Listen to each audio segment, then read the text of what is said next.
أعوذ بالله من الشيطان الرجيم. بسم الله الرحمن الرحيم. هل جزاء الإحسان إلا الإحسان فبأي آلاء ربكما تكذبان ومن دونهما جنتان فبأي آلاء ربكما تكذبان مدهامتان فبأي آلاء ربكما تكذبان فيهما عينان نضاختان فبأي آلاء ربكما تكذبان فيهما فاكهة ونخل ورمان فبأي آلاء ربكما تكذبان فيهن خيرات حسان فبأي آلاء ربكما تكذبان حور مقصورات في الخيام فبأي آلاء ربكما تكذبان لم يطمثهن إنس قبلهم ولا جان فبأي آلاء ربكما تكذبان متكئين على رفرف خضر وعبقري حسان فبأي آلاء ربكما تكذبان تبارك اسم ربك ذي الجلال والإكرام صدق الله العلي العظيم. ഒന്നുകൂടെ നോക്കിക്കോളൂ. هل جزاء الإحسان إلا الإحسان فبأي آلاء ربكما تكذبان ومن دونهما جنتان فبأي آلاء ربكما تكذبان مدهامتان فبأي آلاء ربكما تكذبان فيهما عينان نضاختان فبأي آلاء ربكما تكذبان فيهما فاكهة ونخل ورمان فبأي آلاء ربكما تكذبان فيهن خيرات حسان فبأي آلاء ربكما تكذبان حور مقصورات في الخيام فبأي آلاء ربكما تكذبان لم يطمثهن إنس قبلهم ولا جان فبأي آلاء ربكما تكذبان متكئين على رفرف خضر وعبقري حسان فبأي آلاء ربكما تكذبان تبارك اسم ربك ذي الجلال والإكرام. ഓക്കെ, നമ്മൾ നേരെ ഇതിന്റെ അർത്ഥത്തിലേക്ക് കിടക്കാം കേട്ടോ. ഹൽ ജസാഉൽ ഇഹ്സാൻ ഇല്ലൽ ഇഹ്സാൻ, ഇത് കഴിഞ്ഞ നമ്മളുടെ ആ ഭാഗത്തിന്റെ തുടർച്ച തന്നെയാണ്. കഴിഞ്ഞ നമ്മൾ എവിടെ നിർത്തിയത്? എവിടെയാണ് നിർത്തിയത്? അത് ഒന്ന് പറഞ്ഞു നോക്കിയേ. കാന്നഹുന്നൽ യാഖൂത്തു വൽ മർജാൻ, അതായത് ആ സുന്ദരികളായ സ്ത്രീകളെ കുറിച്ച്, സ്വർഗവാസികളായിട്ടുള്ള സ്ത്രീകളെ കുറിച്ച് പറഞ്ഞപ്പോ അവർ മുത്തും പവിഴവും പോലെയാണ് എന്ന് പറഞ്ഞതിന് ശേഷം ഫബിഅയ്യി ആലാഇ റബ്ബിക്കുമാ തുകദ്ദിബാൻ അതുകൂടി പറഞ്ഞതിന് ശേഷം അള്ളാഹു പറയണ ഒരു ചോദ്യം ചോദിക്കണം. ഹൽ ജസാഉൽ ഇഹ്സാനി ഇല്ലൽ ഇഹ്സാൻ. ജസാ എന്താ? ജസാ നമ്മൾ പറയാറില്ലേ ജസാക്കല്ല, ജസാക്കില്ല. പെണ്ണിനോടാണെങ്കിൽ ജസാക്കില്ല, ആണിനോടാണെങ്കിൽ ജസാക്കല്ല, എല്ലാവരോടും ആണെങ്കിൽ ജസാക്കുമുള്ള എന്നൊക്കെ നമ്മൾ പറയാറില്ലേ. ജസാക്കുമുല്ലാഹു ഖൈറൽ ജസാ, എന്താ അർത്ഥം? അള്ളാഹു നിങ്ങൾക്ക് ഏറ്റവും നല്ല പ്രതിഫലം നൽകട്ടെ എന്നർത്ഥം. എന്തെങ്കിലും ഒരു ആള് എന്തെങ്കിലും നമുക്കൊരു ഉപകാരം ചെയ്താൽ പ്രാർത്ഥിക്കേണ്ട ഒരു പ്രാർത്ഥനയാണത് കേട്ടോ. ജസാക്കുമുള്ള, ജസാക്കല്ല, ജസാക്കില്ല എന്നൊക്കെ പ്രാർത്ഥിക്കാം. അപ്പൊ അതിൽ നിന്നാണ് ജസാ, അല്ലെങ്കിൽ ജസായിൽ നിന്നാണ് അത് വന്നത്. ഹൽ ജസാ, പ്രതിഫലം അല്ലേ. ഹൽ എന്താണത്? അതൊരു ക്വസ്റ്റ്യൻ ടാഗ് ആണ്, ഇസ്തിഫ്ഹാമാണ്, ചോദ്യം ചോദിക്കാൻ, ആണോ അല്ലെങ്കിൽ ഉണ്ടോ. ഹൽ ജസാ, പ്രതിഫലം അല്ലേ, പ്രതിഫലം ആണോ. അൽ ഇഹ്സാൻ, ഇഹ്സാൻ എന്ന് പറഞ്ഞാല് നന്മ ചെയ്യുന്ന, നന്മയുടെ പ്രതിഫലം. ഇല്ലൽ ഇഹ്സാൻ, നന്മയ്ക്ക് പ്രതിഫലം എന്താണ്? നന്മയല്ലാതെ മറ്റെന്താണ്? എന്താണ് ആ പറഞ്ഞതിന്റെ അർത്ഥം? നന്മയ്ക്ക് പ്രതിഫലം നന്മയല്ലാതെ മറ്റെന്തെങ്കിലുമാണോ എന്നാണ് അള്ളാഹ് ചോദിക്കുന്നത്. ഉദ്ദേശിക്കുന്നത് എന്താ? ദുനിയാവില് നന്മ ചെയ്തവർക്കല്ലേ സ്വർഗം, അല്ലെ? അപ്പൊ ദുനിയാവിൽ ചെയ്ത നന്മകൾക്ക് പരലോകത്ത് നന്മ പ്രതിഫലം കൊടുക്കണ്ടേ എന്നാണ് അള്ളാഹ് ചോദിക്കുന്നത്. നമ്മള് സൂറത്ത് ജൽസല അതിൽ പറയുന്നില്ല, എന്റെ അവസാനത്തെ ആയത്ത് എന്താ? ഫമൻ യഅമൽ മിസ്ഖാല ദർറത്തിൻ ഖൈറൻ യറ വമൻ യഅമൽ മിസ്ഖാല ദർറത്തിൻ ശർറൻ യറ, അല്ലെ? ഒരു അണുമണി തൂക്കം, ചെറിയ ആറ്റം വെയിറ്റ് ഓഫ് ഗുഡ്നസ്, അത്രയും നമ്മൾ നന്മ ചെയ്താൽ അത് നമുക്ക് ഇവിടെ പരലോകത്ത് കാണാൻ പറ്റും. അപ്പോ ഈ ഭൂമിയിൽ ചെയ്ത നന്മയ്ക്ക് നന്മ തന്നെയാണ് അള്ളാഹു പ്രതിഫലമായിട്ട് നൽകുക.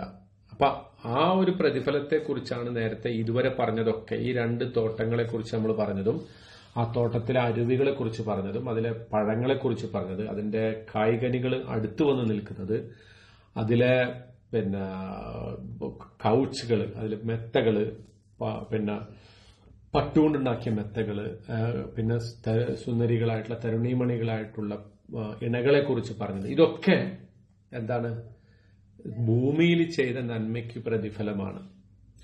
അപ്പോ സ്വാഭാവികമായിട്ടും നമ്മളുടെ ഉള്ളില് ഒരു ആഗ്രഹം അല്ലാഹു ജനിപ്പിക്കണം ഈ ചോദ്യത്തിലൂടെ. ഹൽ ജസാ ഉൽ ഇഹ്സാനി ഇല്ലൽ ഇഹ്സാൻ. ഈ ഭൂമിയിൽ എന്തെങ്കിലും ഒരു നന്മ നിങ്ങൾ ചെയ്തിട്ടുണ്ടെങ്കിൽ അതൊരിക്കലും പാഴായി പോവില്ല. നമ്മൾ ചില ആളുകൾ പറയുന്നത് കേട്ടിട്ടുണ്ട്, ഞാൻ എത്ര നന്മ ചെയ്തു, ഞാൻ അവന് എത്ര ഉപകാരം ചെയ്തു, പക്ഷെ എന്നിട്ട് എനിക്ക് തിരിച്ചു കിട്ടിയത് എന്താ? നന്ദികേടാണ്. അവൻ എന്നോട് അല്ലെങ്കിൽ അവൾ എന്നോട്, അവൾക്ക് ഞാൻ നന്മ ചെയ്തിട്ട് അവൾ എന്നോട് ഒരു നന്ദി വാക്ക് പോലും പറഞ്ഞില്ല. നമ്മൾ ഇങ്ങനത്തെ വാക്കുകൾ കേട്ടല്ലേ?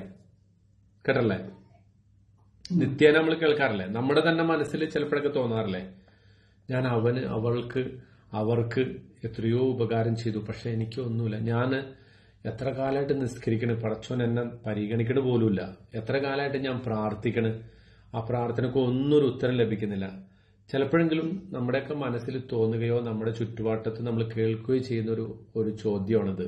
പക്ഷെ അതിന് അള്ളാന്റെ മറുപടി, അതൊന്നും പാഴായി പോവില്ല. നമ്മൾ പ്രാർത്ഥിക്കുന്ന ഒരു പ്രാർത്ഥനയും, നമ്മൾ ചെയ്യുന്ന ഒരു നന്മയും, ആർക്കെങ്കിലും ചെയ്യുന്ന ഒരു നന്മ പോലും ആത്മാർത്ഥമായിട്ടാണ് അത് ചെയ്യണമെങ്കിൽ, അള്ളാഹുവിനെ മുൻനിർത്തിയാണ് അത് ചെയ്തെങ്കിൽ നമുക്ക് എന്തുണ്ട്?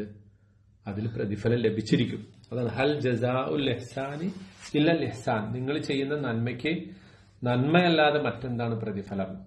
അപ്പൊ ഇവിടെ ഈ ലോകത്ത് അതിന്റെ പ്രതിഫലം നമ്മൾ ആഗ്രഹിക്കരുത്. കിട്ടും, ചിലപ്പോ ചിലതൊക്കെ കിട്ടും, ചിലത് കിട്ടൂല, അല്ല ചിലത് റെഡിയാവും എന്ന് പറഞ്ഞില്ലേ, അതുപോലെ എല്ലാവരും ഇപ്പൊ തന്നെ ഈ ലോകത്ത് റെഡിയാവൂല.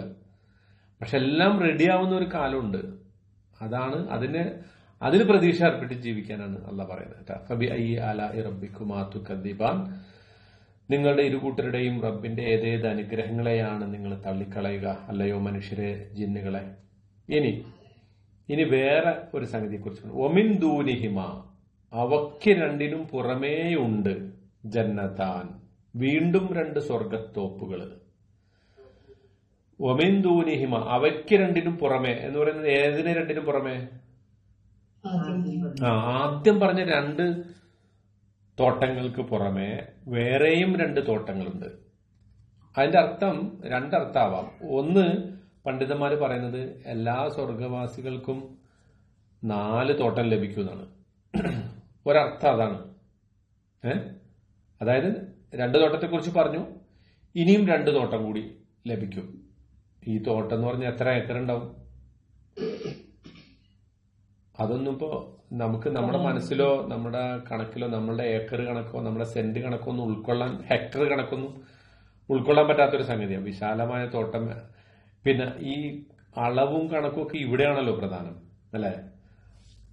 സ്വർഗത്തിൽ അതിന് വേറൊരു ഡൈമെൻഷനാണ് ഉണ്ടാവുക, വേറൊരു പാരഡൈമാണ് സ്വർഗം എന്ന് പറയുന്നത് കേട്ടാ.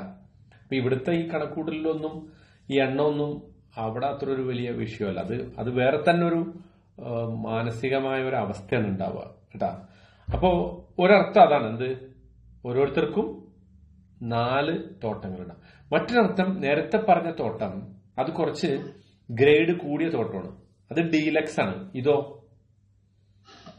ഇത് ആണെങ്കിൽ നമുക്ക് ഗോൾഡ് കാറ്റഗറിയിൽ പെടുത്താം, അല്ലെങ്കിൽ ഇത് പ്രീമിയം ആണ്, മറ്റേതോ ഇത് പ്രീമിയം, മറ്റേത് ഡീലക്സ്, അങ്ങനെയൊക്കെ പറയൂലേ അല്ലെ. ചില ഫ്ലാറ്റിനെ കുറിച്ച് പ്രീമിയം ഫ്ലാറ്റ്, പ്രീമിയം വില്ല, മറ്റേത് ഡീലക്സ് വില്ല, അങ്ങനെയൊക്കെ പറയില്ല. ഞങ്ങൾ ദുബായിൽ താമസിക്കുമ്പോൾ അവിടെ ഉണ്ടായിരുന്നു അങ്ങനെ ഒരു പർട്ടിക്കുലർ നല്ല ഇത്തിരി റെന്റ് കൂടിയ സൂപ്പർ ഡീലക്സ് ഉണ്ട്, ഡീലക്സ് ഉണ്ട്, പ്രീമിയം ഉണ്ട്, പിന്നെ നോർമൽ ഫ്ലാറ്റും ഉണ്ട് അല്ലെ. ഇതുപോലെ ആദ്യം പറഞ്ഞ 2 തോട്ടം സൂപ്പർ ഡീലക്സ് ആണ്. അത് ആർക്കുള്ളതാണ്? അസ്സാബിഖൂൻ. അവരെ കുറിച്ച് എവിടെ പറയുന്നുണ്ട്? അസ്സാബിഖൂൻ എന്ന് പറഞ്ഞ ഒരു സൂറത്തുണ്ട്. എവിടെയത്? വാഖിഅ. അതെ, നമ്മൾ ഇതിനു ശേഷം പഠിക്കാൻ പോകുന്ന സൂറത്ത് അതാണ്. സൂറത്തുൽ വാഖിഅയിൽ പറഞ്ഞിട്ടുണ്ട് 2 തരം സ്വർഗവാസികളെ കുറിച്ച്. അസ്സാബിഖൂൻ ഉലായിക്കൽ മുഖറബൂൻ, മുഖറബീങ്ങളായിട്ടുള്ള അള്ളാഹുവിന്റെ ഏറ്റവും അടുത്ത മുൻഗണന, ഇസ്ലാമിന്റെ കാര്യത്തിൽ അള്ളാഹുവിനോടുള്ള നന്മയുടെ, അവന് നന്മ ചെയ്യുന്ന കാര്യത്തിൽ മുൻഗണന ആളുകൾ, അവരാണ് അസ്സാബിഖൂൻ. അവർക്കുള്ള തോട്ടമാണ് ആദ്യം പറഞ്ഞത്. പിന്നെ ഒരു അസ്ഹാബുൽ മൈമനയെ കുറിച്ച് പറയുന്നുണ്ട് ഈ സൂറത്തുൽ വാഖിയയിൽ തന്നെ, ഒരു വലതുപക്ഷക്കാര്. അവർക്കും സ്വർഗമുണ്ട്, പക്ഷെ ഗ്രേഡ് ഒരു അല്പം കുറവായിരിക്കും. അപ്പൊ സ്വർഗത്തിലും ഡിസ്ക്രിമിനേഷനോ എന്ന് ചോദിക്കരുത്. ഡിസ്ക്രിമിനേഷൻ ഉണ്ടാവൂലേ? എങ്ങനെ, ഏതടിസ്ഥാനത്തിലാണ് ഡിസ്ക്രിമിനേഷൻ എന്നുള്ളത് മാത്രമേ പ്രശ്നമുള്ളൂ. ഏതടിസ്ഥാനത്തിലായിരിക്കും ആ ഡിസ്ക്രിമിനേഷൻ? കർമ്മങ്ങളുടെ അടിസ്ഥാനത്തിൽ. നമ്മൾ ചെയ്ത, നമ്മുടെ ഒരുപാട് ത്യാഗം അനുഷ്ഠിച്ച ആളുകൾ, അള്ളാന്റെ മാർഗത്തിൽ ജീവൻ ബലിയർപ്പിച്ച ആളുകൾ, ഒരുപാട് കഷ്ടത അനുഭവിച്ച ആളുകൾ, അവർക്ക് അവിടെ ഗ്രേഡ് ഉണ്ടാവും, സ്വാഭാവികമാണ്. പ്രവാചകന്മാര്, സിദ്ദീഖീങ്ങള്, ശുഹദാക്കള്, സാലിഹീങ്ങള്, അവർക്ക്. പക്ഷെ അവരോടൊപ്പം എത്താൻ സാധാരണ മനുഷ്യർക്കും പറ്റും. അതിനുള്ള വഴികളെല്ലാം തുറന്നു തന്നിട്ടുണ്ട് അല്ലെ, അതിനുള്ള അവസരം എല്ലാം തന്നിട്ടുണ്ട്. നമ്മുടെ ജീവിക്കുന്ന ഓരോ നിമിഷവും അതിനുള്ള അവസരമാണ്. അപ്പൊ ആ ഒരു ഗ്രേഡ് ഉണ്ട്, സ്വർഗത്തിൽ ഗ്രേഡ് ഉണ്ടാവും. അതുകൊണ്ടല്ലേ നിങ്ങൾ അള്ളാഹിനോട് ചോദിക്കുമ്പോൾ ഏറ്റവും ഗ്രേഡ് കൂടിയ സ്വർഗം ചോദിക്കണമെന്ന് നബി പറഞ്ഞില്ലേ? ഏതാത്? അൽ ഫിർദൗസുൽ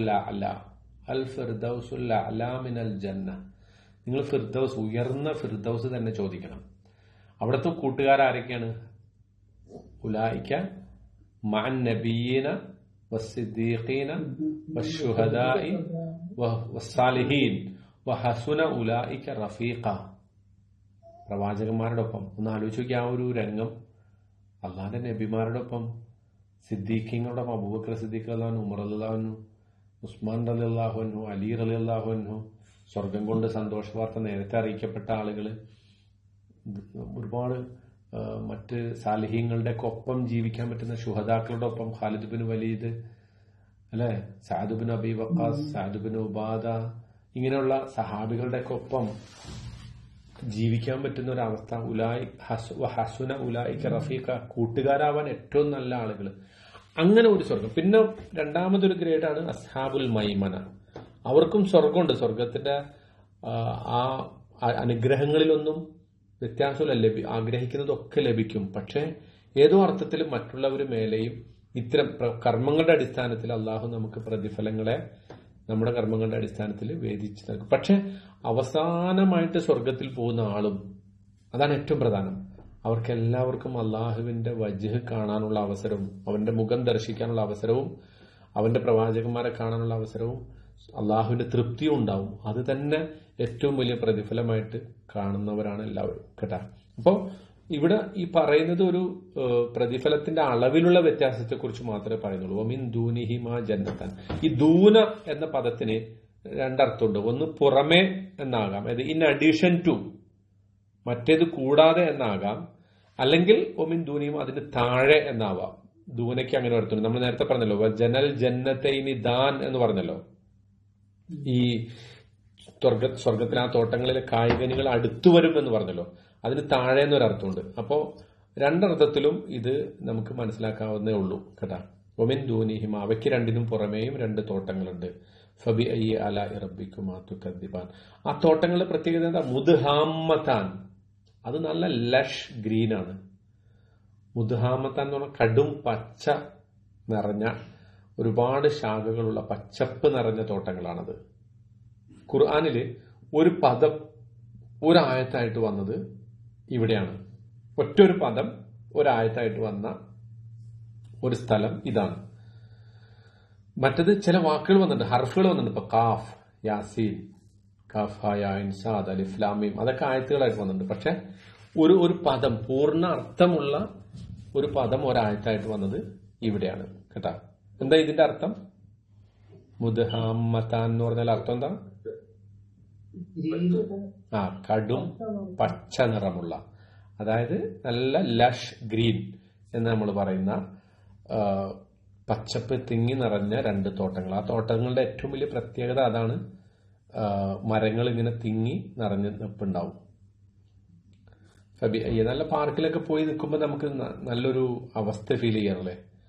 ഒരുപാട് പച്ചപ്പുള്ള ഒരു പാർക്കിൽ നമ്മൾ പോയി, കോർണിഷിലോ അൽബിദ പാർക്കിലോ അല്ലെങ്കിൽ ഇവിടെ നമ്മളെവിടെയാണോ പാർക്കുള്ളത് അവിടെയൊക്കെ പോയി നോക്കുമ്പോൾ നമുക്കത് ഫീൽ ചെയ്യും. അത്തരം ഒരവസ്ഥയെക്കുറിച്ചാണത്. മുദ്ഹാമത്താൻ, പച്ചപ്പ് നിറഞ്ഞ തോട്ടങ്ങൾ. ഫബി ഐ അല ഇറബിക്കുമാ തുകദ്ദിബാൻ ഫീഹിമ ഐനാനി നല്ലാഹത്താൻ. ഫീഹിമ, അതിലുണ്ട്, ഐനാനി, ഐന്, രണ്ടരുവികള്, നല്ലാഹത്താൻ.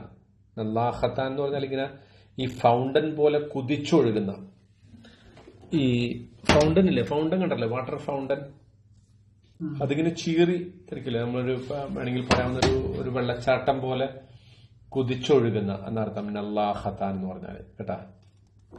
നല്ലാഹത്ത്. അപ്പൊ മറ്റത് ഐനാനി തജ്രിയാൻ എന്നാ പറഞ്ഞത്. അതായത് അത് വെറുതെ സാവകാശം ഒഴുകിക്കൊണ്ടിരിക്കുന്ന അരുവികളാണെങ്കിൽ ഇത് നല്ല കുതിച്ചൊഴുകുന്ന അരുവിയാണ്. അതും കാണാൻ രസമുണ്ട് അല്ലെ? വെള്ളച്ചാട്ടമൊക്കെ എന്ത് രസമാണ്, എന്ത് മനോഹരമാണ് കാണാൻ. അതിരപ്പള്ളി, വാഴച്ചാല് ഒക്കെ പോയിട്ടില്ലേ? ഷോളയാറ് അല്ലെ? അവിടെയൊക്കെ പോകുമ്പോ നമ്മൾ കണ്ടിട്ടില്ല, അല്ലെങ്കിൽ അണക്കെട്ടുകളൊക്കെ തുറന്നു വിടുമ്പോൾ അതിന്ന് വരുന്ന വെള്ളത്തിന്റെ ഒരു പിന്നെ ആ പവറ്, അത് കാണാൻ ഭംഗിയുള്ള സംഗതിയാണ് അത്. പക്ഷെ പലപ്പോഴും ദോഷകരമായി ബാധിക്കുന്ന അവസ്ഥയുണ്ട്. അതൊക്കെ ദുനിയാവിലാണ്. പക്ഷെ ഇവിടെ സ്വർഗത്തിൽ പറയുന്ന കുതിച്ചൊഴുകുന്ന അരുവി എന്ന് പറയുന്നത് ഒരിക്കലും ദ്രോഹകരമായിരിക്കില്ല കേട്ടോ. ഒരു ഹാംഫുൾ ആയിരിക്കില്ല, ഡേഞ്ചറസ് സിറ്റുവേഷൻ, ഒരു ത്രെട്ടണിങ്, ലൈഫ് ത്രെട്ടണിങ്ങിലേക്കൊന്നും അത് ഒരിക്കലും എത്തില്ല. അതാണ് ഫീഹിമ ഐനാനി നല്ലാഹത്താൻ, കുതിച്ചൊഴുകുന്ന അരുവികളുണ്ട്. ഫബി ഐ അല ഇറബിക്കുമാ തുകദ്ദിബാൻ ഫീഹിമ, ആ രണ്ട് തോട്ടങ്ങളിലുമുണ്ട്, ഫാക്കിഹത്തുൻ, എന്തുണ്ട്? പഴമുണ്ട്. വനഖ്ലുൻ, ഈത്തപ്പനകളുണ്ട്. വറുമാൻ, റുമാൻ എന്താ? ഉറുമാമ്പഴം. നമ്മുടെ നാട്ടില് പച്ചമലയാളത്തിൽ ഉറുമാമ്പഴം അല്ലെങ്കിൽ പൊമഗ്രനേറ്റ് എന്ന് പറയില്ലേ, അത്. അനാറ്, അനാറ് അത്. നമ്മുടെ നാട്ടിലെ ഉറുമാമ്പഴം ഈ പറഞ്ഞ ഇതേ വാക്കാണ്. ഈ ഉറുമാമ്പഴം എന്ന് മലയാളത്തിൽ വന്നത് ഈ പദത്തിൽ നിന്നാണ് കേട്ടാ. അറബി പദത്തിന്റെ ബാക്കിയാണത്. അറബിയുടെ സ്വാധീനമാണത് റുമാൻ. അപ്പോ ഇത് പറയുന്നത് ഈ പഴം മാത്രമേ ഉള്ളൂ എന്നുള്ള അർത്ഥത്തിലാണോ? അവിടെ വേറൊരു ഈത്തപ്പഴം ഉറുമാമ്പഴം മാത്രമേ ഉള്ളൂ എന്ന് നമ്മൾ ആലോചിക്കണ്ട. ഈ ഫാക്കിഹത്ത് എന്നുള്ളിടത്ത് എല്ലാം പെട്ടു കേട്ടെ. ഏത് തരം പഴങ്ങളും, ഓറഞ്ചോ മുന്തിരിയോ പിയറോ അതല്ലെങ്കിൽ പപ്പായയോ ഏതൊക്കെ മാമ്പഴോ എന്താണോ നമ്മൾ ഉദ്ദേശിക്കുന്ന അത്ര എല്ലാ പഴങ്ങളും അവിടെ ലഭിക്കും.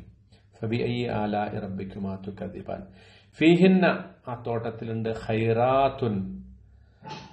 ഖൈർ എന്താ? നന്മ.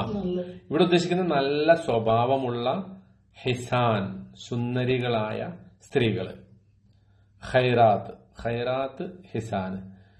ഇതൊരു പിന്നെ സുന്ദരികളും സ്വഭാവശീലകളുമാവുക പലപ്പോഴും ദുനിയാവില് കിട്ടാത്തൊരു സംഗതിയല്ലേ. ഒരാൾക്ക് സൗന്ദര്യം ഉണ്ടെങ്കിൽ അതിന്റെ പേരിൽ അഹങ്കരിച്ചിട്ട് സ്വഭാവം മോശമാവും അല്ലെ? നല്ല സൗന്ദര്യമുള്ളവരൊക്കെ ദുശ്ശീലകളാണെന്നല്ല ഞാൻ പറഞ്ഞു വരുന്നത്. പക്ഷെ ദുനിയാവിൽ അങ്ങനെ ഒരു പ്രശ്നമുണ്ട് അല്ലെ.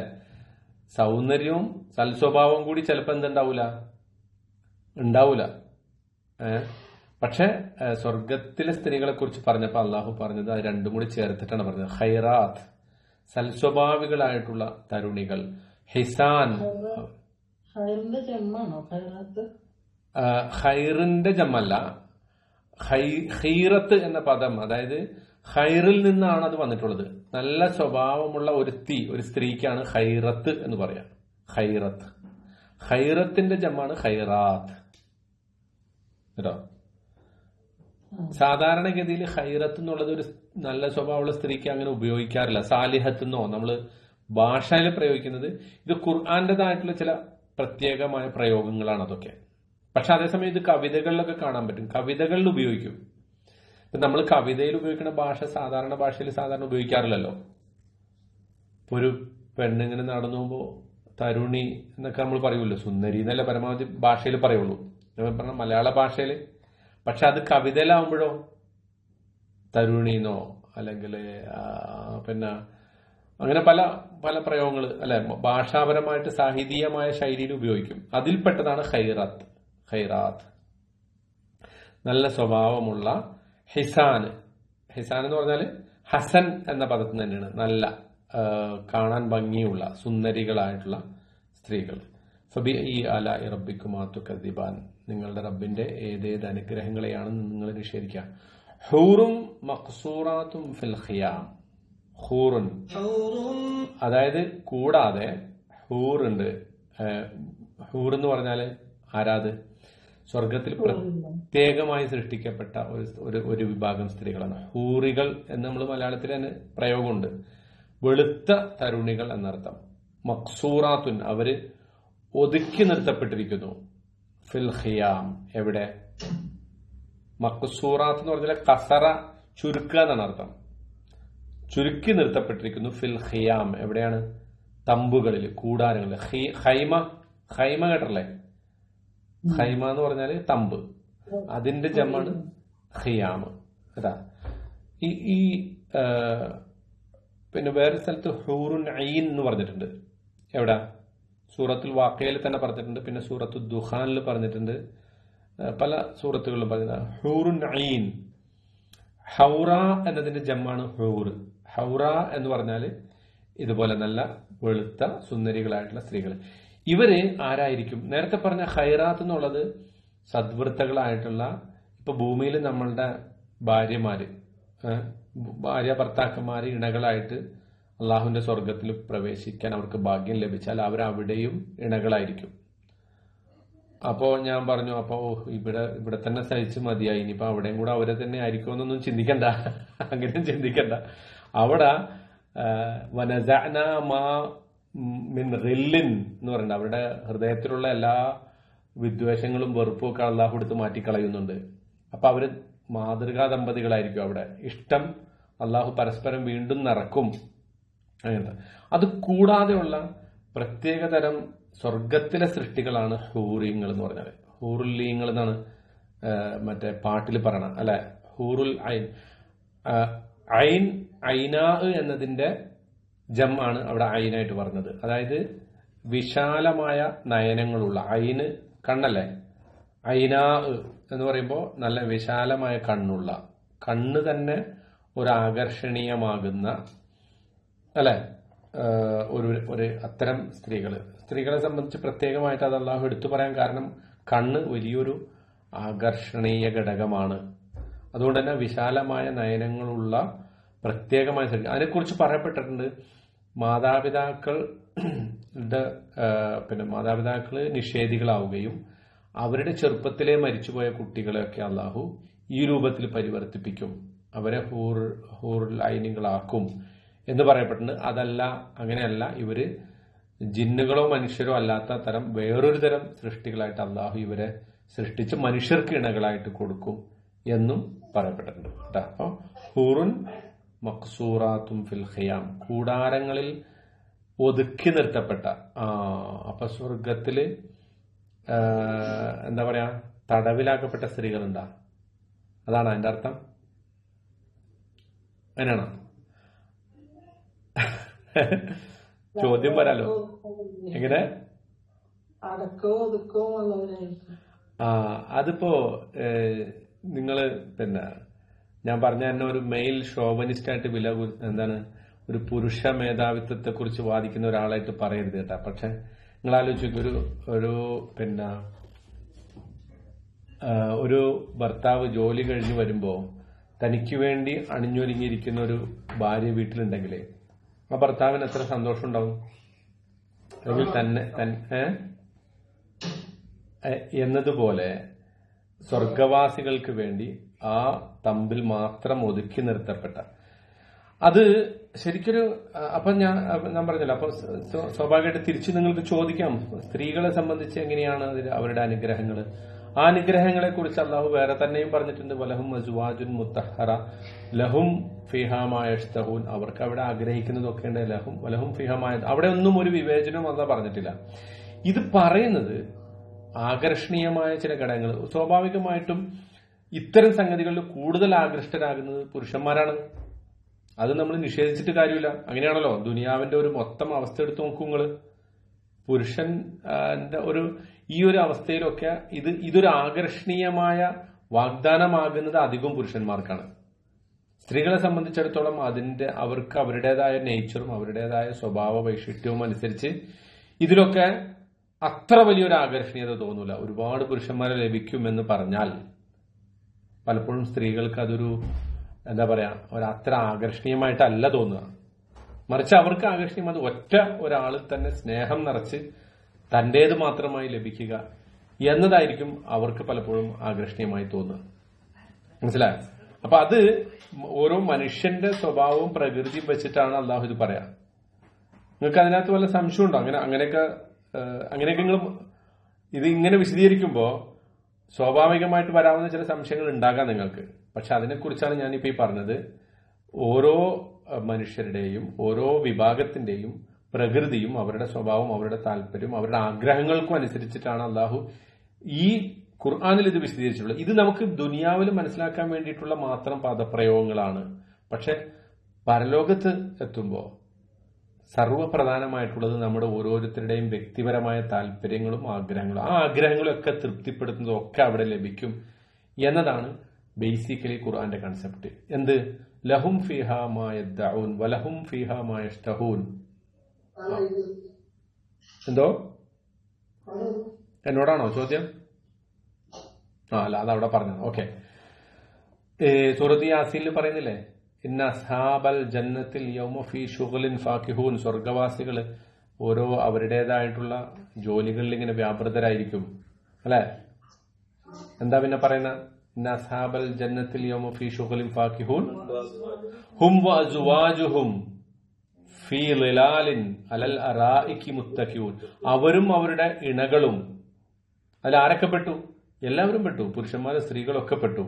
അവരും അവരുടെ ഇണകളും തണലിൽ, നല്ല ശീതളച്ചായയിൽ, സുഖശീതളച്ചായയിൽ, അലൽ അറായികി മുത്തഖിഊൻ, നല്ല മഞ്ചങ്ങളിൽ അവരിങ്ങനെ ആസ്വദിച്ച് ഇരിക്കുന്നവരാണ്. വെറുതെ ഒരു പണിയില്ലാതെ ഇരിക്കുകയാണ് സ്വർഗത്തില്. ഒരു പണിയില്ല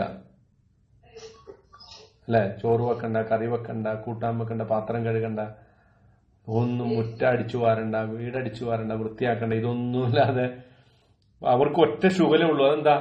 തമാശകള്, കളിതമാശകള്, വിനോദങ്ങള്, വെറുതെ ഇരിക്കാന്നുള്ള ഒരൊറ്റ പണി മാത്രം. പിന്നെ ലഹും ഫീഹ ഫാക്കിഹത്തുൻ. അവർക്ക് അവിടെ ഒരുപാട് ഫലങ്ങളുണ്ട്. വലഹും ഫീഹ മാ യഷ്തഹൂൻ. അവർ ആഗ്രഹിക്കുന്നതൊക്കെ അവിടെ ഉണ്ട്. ഇത് പറഞ്ഞാൽ പോരെ? ഇത് പറഞ്ഞാൽ പോരെ സ്വർഗത്തിന്റെ ഒരു കാര്യത്തെക്കുറിച്ച്?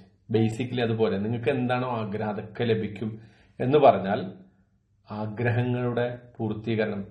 ഇവിടെ അള്ളാഹു ഈ ആഗ്രഹങ്ങൾക്കൊക്കെ നിയന്ത്രണം ഏർപ്പെടുത്തിയിട്ടുണ്ട്. ഇതിനൊക്കെ പരിധിയുണ്ട്. ഓരോ ആഗ്രഹത്തിനും പരിധിയുണ്ട്. എന്തൊക്കെ ആഗ്രഹിക്കാം അതിനൊക്കെ പരിധിയുണ്ട്. അതിന് നിയമങ്ങളുണ്ട്. വിവാഹമുണ്ട്, കുടുംബങ്ങളുണ്ട്, പിന്നെ ഹലാൽ ഹറാമുകളുണ്ട്, ഒക്കെ ഉണ്ട്. പക്ഷെ അവിടെയോ? അവിടെ ഇത്തരം ആഗ്രഹത്തിനൊരു പരിധിയില്ല. അള്ളാഹുവിന്റെ സ്വർഗത്തില് അതിരുകളില്ലാത്ത ആഗ്രഹങ്ങളെ തൃപ്തിപ്പെടുത്തുന്ന ഒരു സ്ഥലമായിട്ട് അതിനെ നമ്മൾ മനസ്സിലാക്കണം കേട്ടോ. ഓക്കെ. ഹൂറും മഖ്സൂറാത്തും ഫിൽ ഖിയാം. ഹൗറാ ഹൗറാ ഹ വ റ അലിഫ് ഹംസ ഹൗറാ. ഹൂറും മഖ്സൂറാത്തും ഫിൽ ഖിയാം ഫബിഅയി ആലാ. പല വ്യാഖ്യാതാക്കളും വേറെ വേറെ അഭിപ്രായങ്ങളൊക്കെ പറയുന്നുണ്ട് അല്ലേ? എങ്ങനെയാ എങ്ങനെയാ ഈ ഹൂറും മഖ്സൂറാത്തും എന്നൊക്കെയുള്ളതിനെ പറ്റി പല വ്യാഖ്യാനങ്ങള് വേറെ തഫ്സീറുകൾ നോക്കുകയാണെങ്കിൽ നമുക്ക് വേറെ വേറെ കാണുന്നുണ്ട്, കാണാൻ പറ്റും. നിങ്ങൾ വായിച്ചത് ഒരെണ്ണം പറഞ്ഞോളൂ. അല്ല നിങ്ങള് ഈ ഹൂർ എന്ന് പറഞ്ഞത് പിന്നെ പണ്ട് കാലത്ത് പിന്നെ അറബികള് ശരിക്കും ഓർമ്മ വരുന്നില്ല, 39 വായിച്ചാൽ പിന്നെ ഈ മരുഭൂമിയിലൊക്കെ കാണുന്ന ഒരു പ്രത്യേക അറബികൾക്ക് ഏറ്റവും പ്രിയപ്പെട്ട ഒരു സാധനത്തിനെ കുറിച്ചാണ് അവരങ്ങനെ പൂർണ്ണ ഉപയോഗിച്ചിരുന്ന ആ വാക്ക്. അത് പെണ്ണിനുള്ളത് നമ്മൾ അർത്ഥത്തിലാക്കി പറയുകയാണ് എന്നുള്ളതാണ്. അതുകൊണ്ട് ചില ഇണകൾ എന്നാണ് അവർ ഉപയോഗിക്കുന്നത്. അതുകൊണ്ട് അത് അല്ല, അതിനുശേഷം പറയുന്നത് അപ്പോ അതിന് നമ്മളെങ്ങനെ വ്യാഖ്യാനിക്കുന്നുള്ള ഒരു പ്രശ്നമുണ്ട്. ഇപ്പൊ കണ്ടോ, ഹൂറും മഖ്സൂറാത്തും ഫിൽ ഖിയാം. അപ്പൊ നേരത്തെ ആദ്യം പറഞ്ഞെടുത്ത് ഫീഹിന്ന ഖാസിറാത്തു തർഫ്, ആദ്യം 2 തോട്ടങ്ങൾ പറഞ്ഞെടുത്ത് ഖാസിറാത്തു തർഫ് പറഞ്ഞതിന് ശേഷം ലം യത്മിസുന്ന ഇൻസും ഖബ്ലഹും വലാ ജാൻ എന്ന് പറഞ്ഞു. ഇവിടെയും ഹൂറും മഖ്സൂറാത്തും ഫിൽ ഖിയാം എന്ന് പറഞ്ഞതിന് ശേഷം പിന്നെയും പറയുന്നത് ലം യത്മിസ്ഹുന്ന, അവരെ സ്പർശിച്ചിട്ടില്ല, ഇൻസും ഖബ്ലഹും വലാ ജാൻ. ഒരു എടുത്തോളൂ. ഇവിടെയും ഈ ഇപ്പൊ അത് കൊണ്ടുവരട്ടെ, നമുക്കത് കിട്ടാം. തമസ യത്മിസു എന്ന് പറഞ്ഞ സ്പർശിക്കുക. ലം യത്മിസ്ഹുന്ന, അവരെ സ്പർശിച്ചിട്ടില്ല. ഇൻസുൻ, ഒരു മനുഷ്യനും, ഖബ്ലഹും, അവർക്ക് മുമ്പ്, വലാ ജാൻ, അവർക്ക് മുമ്പ് ഒരു മനുഷ്യനും ഒരു ജിന്നും. ആരെഴുതിയതാണ്?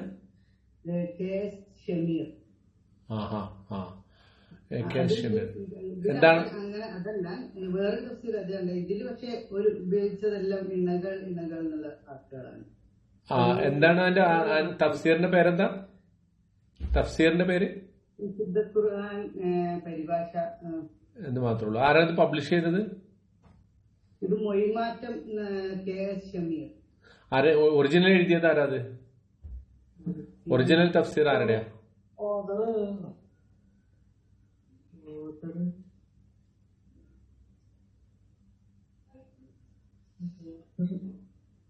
ഒറിജിനൽ ഏതോ ഒരു തഫ്സീറിന്റെ ട്രാൻസ്ലേഷൻ ആയിരിക്കും. അതെ വെറും ഖുർആന്റെ പരിഭാഷ മാത്രമുള്ള, വിശദീകരണമൊന്നുമില്ല,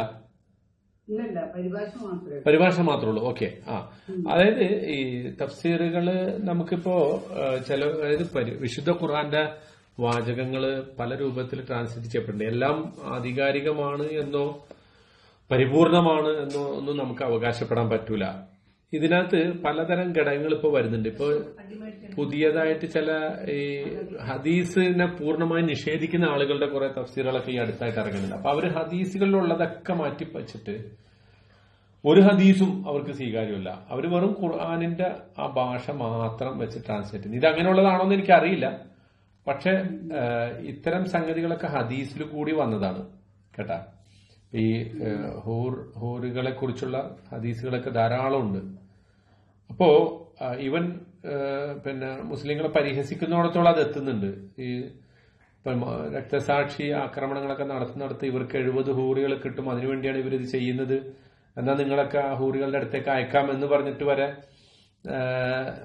അതിനെ പരിഹസിക്കുന്നിടത്തോളം ഒക്കെ അത് എത്തിയിട്ടുണ്ട്. പക്ഷെ അത് ആ പരിഹാസം പേടിച്ചിട്ട് ഇതൊന്നും അതല്ല പറഞ്ഞത് എന്നൊക്കെ പറഞ്ഞ് അതിനെ വ്യാഖ്യാനിക്കുന്ന ആളുകളുണ്ട്. അതിന്റെ രണ്ടിന്റെ നടുക്കാണ് സത്യം.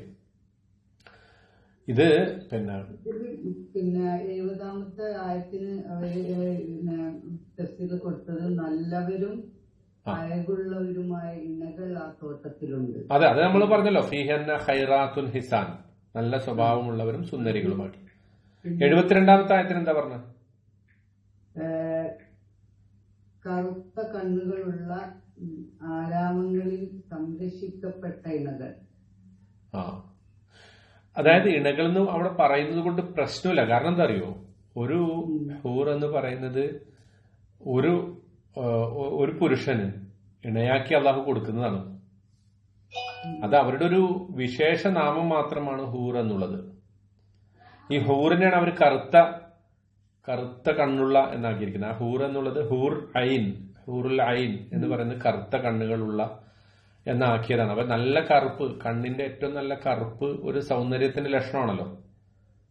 അപ്പോ അങ്ങനെയായിരിക്കാം അതും ഒരർത്ഥത്തില് ഇണകള് തന്നെയാണ് ശരിക്കും. അവരെ സ്ത്രീലിംഗമായിട്ട് മാത്രം ഉപയോഗിക്കുന്ന ഒരു പദം അങ്ങനെ ഉണ്ടാവും. അതെ സ്ത്രീലിംഗമായിട്ട് മാത്രം മാത്രമല്ല ഉപയോഗിച്ചത്. അത് പിന്നെ ഇണകളാണ്. നമ്മൾ ഇതിലൊക്കെ പറയുന്നത് സ്ത്രീയായിട്ട് പാട്ടുകളിലൊക്കെ അങ്ങനെയാണല്ലോ വരുന്നത്. അതെ. അല്ല ഇവിടെ ഇതാണ് ഇതില് ഇപ്പൊ കാണുന്നത്. അതായത് നമ്മളിപ്പോ പറഞ്ഞല്ലോ, ചിലപ്പോ മറ്റതിൽ നിന്ന്, അതായത് ഖുർആനിൽ പുരുഷന്മാർക്ക് സ്ത്രീകളെ കുറിച്ച് മാത്രമേ പരാമർശമുള്ളൂ, സ്ത്രീകൾക്ക് ആരെക്കുറിച്ചും പരാമർശമില്ല എന്ന ഒരു വിവാദത്തെ അല്ലെങ്കിൽ അങ്ങനത്തെ ഒരു വിമർശനത്തെ മറികടക്കാൻ പദങ്ങളെ ദുർവ്യാഖ്യാനം ചെയ്യുന്ന അവസ്ഥകൾ ഉണ്ടാകാം. മനസ്സിലായോ? അതല്ല ഇതെന്ന് വരുത്തി തീർക്കാനായിട്ട്. പക്ഷെ നമ്മൾ മനസ്സിലാക്കേണ്ടത് ഇത് മനുഷ്യരുടെ ഒരു പൊതു സ്വഭാവം വെച്ചിട്ട് അള്ളാഹു പറഞ്ഞൊരു സംഗതിയാണ്. ഇതിന്റെ അർത്ഥം പുരുഷന്മാർക്ക് മാത്രമേ ഇണകളുള്ളൂ, സ്ത്രീകൾക്ക് ഇണകളില്ല എന്നല്ല അതിന്റെ അർത്ഥം. ഞാൻ പറഞ്ഞല്ലോ, ഓരോ ഇത്തരം നേച്ചർ കൂടുതലായിട്ട് ഉണ്ടാവുക പുരുഷന്മാർക്കാണ്. അപ്പൊ അവരുടെ ആകർഷണീയതയെക്കുറിച്ച് അള്ളാഹു അങ്ങനെ പറഞ്ഞു. അതേസമയം സ്ത്രീകളെ സംബന്ധിച്ച് അവർക്ക് ആഗ്രഹിക്കുന്നതൊക്കെ ലഭിക്കുമെന്ന് പറഞ്ഞിട്ടുണ്ട്, അവർക്ക് ഇണകൾ ലഭിക്കുമെന്ന് പറഞ്ഞിട്ടുണ്ട്. വലഹും ഫിഹ സുവാജും മുത്തഹറ, പരിശുദ്ധകളായിട്ടുള്ള ഇണകളുണ്ട്. ഈ പരിശുദ്ധി എന്നുള്ളത് ആണാകട്ടെ പെണ്ണാകട്ടെ സ്വർഗവാസികളുടെ ഒരു പൊതു ഗുണമായിരിക്കും പരിശുദ്ധി. ആ പരിശുദ്ധി എന്നുള്ള ഗുണം ഉണ്ടെങ്കിൽ ഇണകൾ എത്ര ഉണ്ടെന്നുള്ളു. പിന്നെ നമ്മൾ ഇതിനൊന്നും ഭൗതികമായ കൺസെപ്റ്റിൽ, അതായത് ഇഹലോകത്തെ നമ്മുടെ കൺസെപ്റ്റിൽ വെച്ചിട്ട് ഇതിനൊന്നും വ്യാഖ്യാനിക്കേണ്ട. ഒരുപാട് ഇണകൾ ഉണ്ടാകുന്നത് ഇഹലോകത്തെ കൺസെപ്റ്റിൽ തെറ്റാവുകയും പരലോകത്ത് അത് വേറൊരു കൺസെപ്റ്റ് ആവുകയും ചെയ്യുമ്പോൾ എല്ലാം അങ്ങനെയാണല്ലോ. അവിടെ നമുക്ക് രോഗമില്ലല്ലോ, അവിടെ നമുക്ക് മരണമില്ലല്ലോ, അവിടെ നമുക്ക് ഇവിടെ വാർദ്ധക്യത്തിന്റെ ലക്ഷണങ്ങൾ ഉണ്ടാവില്ലല്ലോ, അല്ല നമ്മൾക്ക് വയസ്സേറുന്നില്ലല്ലോ, ദിവസങ്ങള് ശാശ്വതമായ ജീവിതമല്ലേ. അപ്പോ ഇഹലോകത്തെ മൊത്തം കൺസെപ്റ്റ് അട്ടിമറിക്കപ്പെട്ട ഒരു ലോകത്തെ കുറിച്ചാണ് ഈ പറയുന്നത്. അപ്പൊ ഇത് മാത്രം നമ്മൾ മറ്റൊരു ലോകം ഇല്ലാന്ന്, അതാണ് ഏറ്റവും വലിയ ഇതിന്റെ അകത്തൊരു വിധിവൈപരീത്യം. അതായത് മറ്റൊരു ലോകം ഇല്ല എന്ന് വാദിക്കുന്നവരാണ് ഇതിന് ഇഹലോകത്തെ തന്നെ കാര്യം വെച്ചിട്ട് വിമർശിക്കുന്നത്. അതെ, അതായത് അവർക്കത് മനസ്സിലാവണമെന്നുണ്ടെങ്കിൽ മറ്റൊരു ലോകത്തെ കുറിച്ചുള്ള കൺസെപ്റ്റ് ഇല്ലെങ്കിൽ അവർക്കത് മനസ്സിലാവും. അപ്പൊ അവരിങ്ങനെ വിശദീകരിക്കും, ഇങ്ങനെ വിമർശിക്കും. സ്വാഭാവികമാണത്. അതുകൊണ്ടാണ് ഖുർആൻ ആദ്യമേ പറഞ്ഞത്, ഈ ഖുർആൻ ആർക്കാണ് സന്മാർഗാവുക? ഹുദല്ലിൽ മുത്തഖീൻ, മുത്തഖീങ്ങൾക്കാണ്. അല്ലദീന യുമിനൂന ബിൽ ഗൈബ്. എന്താ ഗൈബ് എന്ന് പറഞ്ഞാൽ? അദൃശ്യത്തിൽ വിശ്വസിക്കുന്നവർക്ക് ഈ ഖുർആൻ സന്മാർഗാവുള്ളൂ. അദൃശ്യം എന്ന് പറഞ്ഞാൽ എന്താ? കാണാൻ പറ്റാത്ത സംഗതി. നാളെ പരലോകം കാണാൻ പറ്റാത്ത സംഗതിയാണ്. സ്വർഗം കാണാൻ പറ്റാത്ത സംഗതിയാണ്. ഖബറിലെ ജീവിതം കാണാൻ പറ്റാത്ത സംഗതിയാണ്. അള്ളാഹു കാണാൻ പറ്റാത്ത ശക്തിയാണ്. മലക്കുകള് കാണാൻ പറ്റാത്ത ശക്തിയാണ്. ജിന്നുകള്, ഇതൊക്കെ കൂടി വിശ്വസിച്ചാലേ ഈ വിശ്വാസം പൂർണ്ണമാവുള്ളൂ. ഈ വിശ്വാസം ഇല്ലാത്തവർക്ക് നമ്മളിത് എത്ര പറഞ്ഞാലും മനസ്സിലാവൂല. അവർക്ക് ഇത് അങ്ങനെയുള്ളവർക്ക് ഈ ഖുർആൻ എടുത്ത് ഇഷ്ടം പോലെ വിമർശിക്കാനുണ്ട്. അതുകൊണ്ടാണല്ലോ ഇവരൊക്കെ വിമർശിക്കണത്. പണ്ട് ഇടമാർഗും ഇപ്പൊ രവിചന്ദ്രനും ജബ്ബാർ മാഷും ഇവരൊക്കെ ചെയ്യണത് അതാണ്. ജാമിദയും ജഫല ടീച്ചറും അല്ല ജഫല മാടശ്ശേരിയും ജസല മാടശ്ശേരി ഒക്കെ ചെയ്യണത് അതാണ് ഇപ്പോ. മനസ്സിലായോ? അപ്പോ ഇത് നമ്മൾ ഇതിനെ ഈ ഒരു അർത്ഥത്തിലാണ് മനസ്സിലാക്കേണ്ടത്. എന്ത്? ഖുർആൻ നമുക്ക് സന്മാർഗമാകുന്നത് പരലോകത്തിൽ മറ്റൊരു ലോകത്തിലുള്ള നമ്മുടെ വിശ്വാസത്തെ, അള്ളാഹുവിലുള്ള പൂർണ്ണമായ വിശ്വാസത്തെ മാത്രം ബലപ്പെടുത്തി മാത്രമേ പറ്റുള്ളൂ.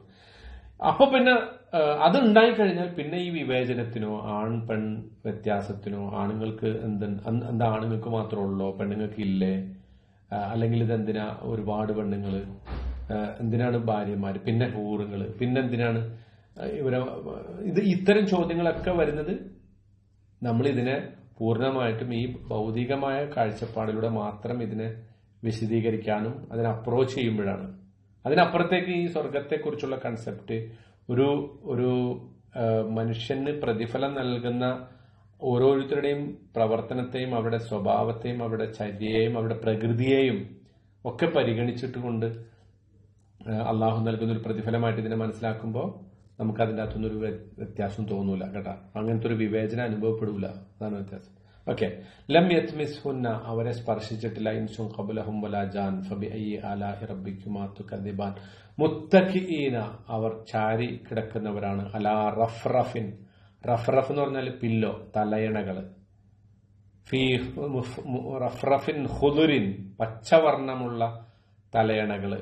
വ അബ്ഖരിയിൻ, അബ്ഖരി എന്ന് പറഞ്ഞാൽ ശരിക്ക് അബ്ഖർ എന്ന് പറഞ്ഞാൽ ഒരു ജിന്നുകളുടെ ലോകത്തെ കുറിച്ചാണ്. അബ്ഖരി എന്ന് പറഞ്ഞാല് ഇപ്പൊ നമ്മൾ പറയും ഇന്ത്യ, ഹിന്ദി എന്ന് പറഞ്ഞാലോ ഇന്ത്യൻ അല്ല. മിസ്ർ, ഈജിപ്റ്റ്. മിസ്രി എന്ന് പറഞ്ഞാല് ഈജിപ്ഷ്യൻ അല്ലെ. അമേരിക്ക, അമേരിക്കി. ഖത്തർ, ഖത്തരി എന്ന് പറയില്ലേ. അതുപോലെ തന്നെ അബ്ഖരി. അബ്ഖർ എന്ന് പറഞ്ഞാല് ജിന്നുകളുടെ ലോകം. അതായത് പണ്ട് കാലത്തെ അറബികള് വളരെ സവിശേഷമായ അവരുടെ വീടുകൾ അലങ്കരിക്കാനുള്ള പരവതാനികളൊക്കെ കൊണ്ടുവരുമ്പോൾ അത് വിദേശത്തുനിന്ന് ഒരു വലിയ ഒരു കാർപ്പറ്റൊക്കെ ഉണ്ടാക്കുന്ന സ്ഥലത്തുനിന്ന് ഇമ്പോർട്ട് ചെയ്താണെന്ന് പറയാൻ വേണ്ടി ഉപയോഗിച്ചിരുന്ന ഒരു പദമാണ് അബ്ഖരീൻ. അതാണ് ഇവിടെ അവർക്കും കൂടി മനസ്സിലാവാൻ വേണ്ടിയിട്ടാണ് അള്ളാഹു പറഞ്ഞത് അബ്ഖരീൻ. അതൊരു നമ്മളിപ്പോ ഗന്ധർവ ലോകം അല്ലെ, ദേവേന്ദ്രന്റെ ലോകം എന്നൊക്കെ മലയാള ഭാഷയിൽ പറയില്ലേ. ഗന്ധർവ ലോകം, വാനലോകം, ദേവേന്ദ്ര ലോകം. അങ്ങനെയുള്ള ആ ലോകത്തിന് പറ്റിയ തരത്തിലുള്ള പരവതാനികള്, തലയണകള്, നമ്മളെ എന്തായാലും പറഞ്ഞ എക്സോട്ടിക് എന്ന് നമ്മൾ നേരത്തെ പറഞ്ഞല്ലോ.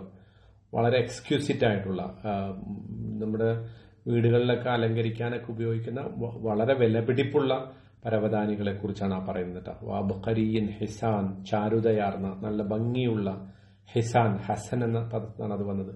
അപ്പൊ അത്തരം ചുരുക്കി പറഞ്ഞ ഏറ്റവും നല്ല വലിയ ഒരു ആഡംബരപൂർണമായ പരവതാനികളിലും തലയണകളിലും ഒക്കെ അവർ ചാരുമഞ്ചങ്ങളിരുന്ന് വിശ്രമിക്കുന്നവരാണ്. ഫബിഅയ്യി ആലാഇ റബ്ബിക്കുമാ തുകദ്ദിബാൻ തബാറക ഇസ്മു റബ്ബിക ദിൽ ജലാലി വൽ ഇക്റാം. അതിന്റെ അവസാനം എത്ര മനോഹരമാണെന്ന് നോക്കി. അതിന്റെ കൺക്ലൂഷൻ, അതിനെ ഈ പറഞ്ഞ അനുഗ്രഹങ്ങളെയൊക്കെ ക്യാപ്പ് ചെയ്തിട്ട് അള്ളാഹു പറയണത് തബാറക, എത്ര അനുഗ്രഹീതമായിരിക്കുന്നു.